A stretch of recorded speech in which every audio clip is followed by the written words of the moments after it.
अपने सहयोगी प्रभाकर मिश्रा का मैं रुख कर लेती हूँ। प्रभाकर, आरोप प्रत्यारोप यहाँ एक बार फिर से अगर हमारे राज्य पर, मणिपुर पर अगर सवाल हैं तो बात यहाँ छत्तीसगढ़ की हो रही है, बात यहाँ राजस्थान की सामने आ जाती है। तमाम चीजें यहाँ पर चर्चा तो हो रही है, लेकिन इसका हल निकलेगा कैसा, सदन में चर्चा होगी कैसे, ये बड़ा सवाल।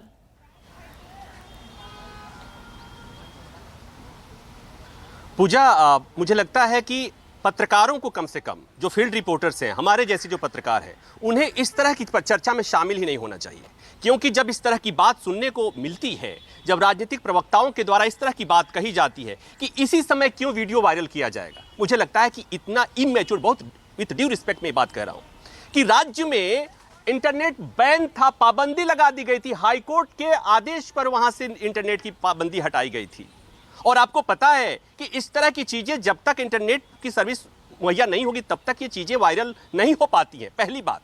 दूसरी बात कि मणिपुर में कोई कहीं से भी जाए, अगर एफआईआर दर्ज हुआ है तो जब तक पुलिस नहीं बताएगी तब तक एफआईआर दर्ज हुई है या नहीं हुई है किसी को पता नहीं चलेगा। ये बात मैं अगर कह रहा हूं तो इसको लोगों को ये बात समझ में आएगी कि मैं किसी पार्टी की पैरवी कर रहा हूं। लेकिन मणिपुर में जो बात हुई है, अगर मैं ये कह रहा हूं कि मणिपुर की बात को एक्सेप्शनली सुप्रीम कोर्ट ने लिया है, मणिपुर की बात को एक्सेप्शनली देश के प्रधानमंत्री ने कहा कि 140 करोड़ लोगों का सिर शर्म से झुक चुका है, उसके बाद अगर इस तरह की बात हो रही है कि आखिर वो क्या वजह है कि संसद की कार्रवाई के पहले, शीतकालीन सत्र के पहले इस तरह का वीडियो वायरल कराया जाता है, मुझे बहुत पीड़ा होती है। कम से कम इस तरह की बातों की उम्मीद नहीं की जा सकती, वो भी तब जब देश की सबसे बड़ी अदालत यह कहती है कि राजधर्म का पालन करो।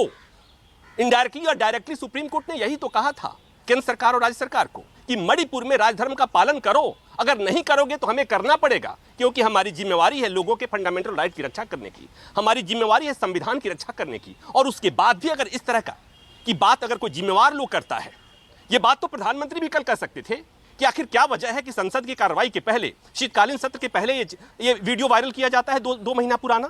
प्रधानमंत्री ने ये बात नहीं कही, लेकिन उनके पार्टी के प्रवक्ता कहते हैं। माफ कीजिएगा अनिला सिंह जी, मुझे ये आपका तर्क अच्छा नहीं लग रहा है, और मुझे ही नहीं, इस देश की तमाम महिलाओं को यह तर्क पसंद नहीं आया होगा।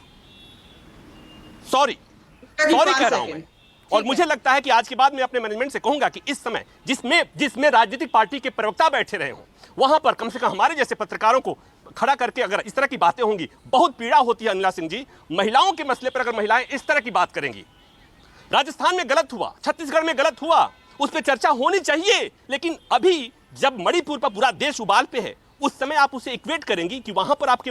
एक और बात है, सोशल मीडिया पर पता नहीं एक नई बीमारी आ गई है, एक वर्ण संकर टाइप की प्रजाति पैदा हो गई है जो हर मसले को किसी दूसरे मसले से जोड़ने की कोशिश करती है। ये प्रधानमंत्री जोड़ सकते थे ना, प्रधानमंत्री जी ने क्यों नहीं जोड़ा कल? मुझे लगता है कि उनकी पार्टी के, उनके सरकार के लोगों को उनसे सीखना चाहिए।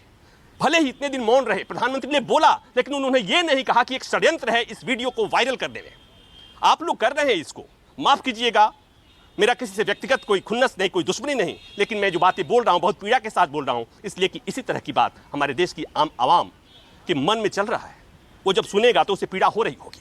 बस इतनी सी बात कहनी है पूजा, बाकी आप अपने चर्चा को आगे बढ़ा सकती है। ठीक है प्रभाकर मिश्रा, समय बहुत कम है। अनिला जी 10 सेकंड में आपको दे रही हूँ, रिस्पॉन्ड कीजिए 10 सेकंड।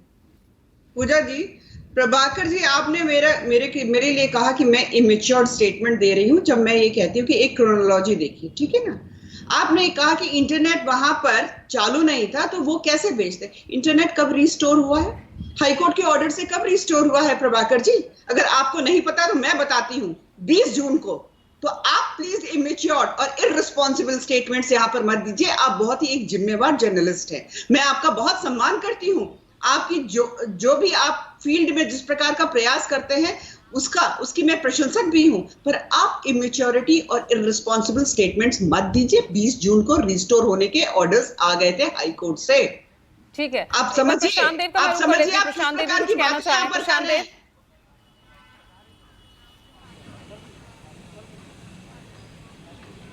आप पूजा जी कुछ कह रहे हैं? प्रशांत बोलिए।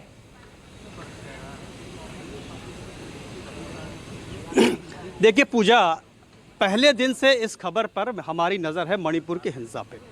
गृह मंत्रालय के सीधे सुपरविज़न में होता है। जो वजह बताई जा रही है हिंसा की, पहले दिन से और आज तक जो वजह बताई जा रही है वो ये बताई जा रही है कि हाई कोर्ट ने एक एक टिप्पणी की है कि एसटी का दर्जा भी मैती समुदाय को दे दिया जाए।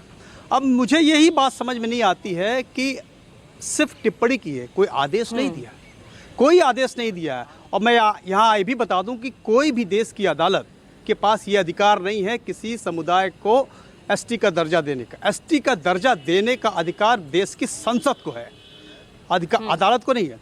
मेरी बात ये समझ में आ रही है कि जब कोई बात हुई नहीं तो फिर झगड़ा किस बात का है? बिल्कुल, और यही तो सवाल है, पहले दिन से आज तक का झगड़ा किस बात, झगड़े की वजह क्या? जो बात हुई नहीं, मैं वो सवाल, इस सवाल का जवाब कोई नहीं खोज रहा है।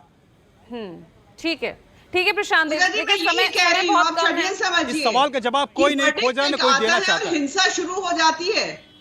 आप समझिए कि कितना बड़ा षड्यंत्र है। राज्य सरकार तो विफल रहती है ना नीला जी, वो तो साफ और पूरा देश देख रहा है, उसके बाद फिर ऐसी वीडियो वायरल होती है। चलिए, समय बहुत मेरे पास कम है, लगातार चर्चा का सिलसिला आगे भी इसी तरह जारी रहेगा, लेकिन आज के लिए ब्रेकिंग विद एजेंडा में इतना ही। आप सभी का बहुत बहुत शुक्रिया हमसे बातचीत करने के लिए, चर्चा में आने के लिए। लेकिन सवाल अभी भी, आखिर मणिपुर में जल रही ये आग कब बुझेगी, ये विवाद कब सुलझेगा, और उससे बड़ा सवाल कि आखिर क्यों इतनी देर से अब सरकार जागी।